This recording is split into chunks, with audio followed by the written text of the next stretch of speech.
বিশ্বকাপের গ্রুপ জি এর ম্যাচে বেলজিয়াম ও ইরান 0-0 গোলে ড্র করেছে।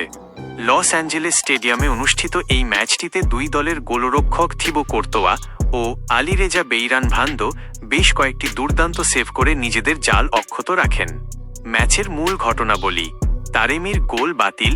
25 মিনিট ফ্রি কিক থেকে ইরানের মেহেদি তারেমি বেলজিয়ামের জালে বল পাঠালেও ভিএআর ওয়ার পরীক্ষার পর তা অফসাইডের কারণে বাতিল করা হয়। লাল কার্ড। 66 মিনিট বেলজিয়ামের ডিফেন্ডার নাথান এনগোই ইরানের তারেমিকে টেনে ফেলে দেওয়ায় সরাসরি লাল কার্ড দেখে মাঠ ছাড়েন। ফলে ম্যাচের শেষ অংশ বেলজিয়ামকে 10 জন নিয়ে খেলতে হয়। গোলরক্ষকদের প্রাচীর। প্রথমার্ধে ইরানের কানানির ভলি দারুণভাবে রুখে দেন কোর্তোয়া। অন্যদিকে বেলজিয়ামের মাক্সিম ডে কুইপার এবং ইউরি তিলেমান্সের নিশ্চিত গোলের সুযোগ নস্যাৎ করেন ইরানি কিপার বেইরানভান্দো। গ্রুপ পর্বের সমীকরণ: গ্রুপ জি। এই ড্রয়ের ফলে গ্রুপ পর্বের প্রথম দুটি ম্যাচ শেষে বেলজিয়াম এবং ইরান দুই দলেরই পয়েন্ট দাঁড়িয়েছে 2 ম্যাচে 2।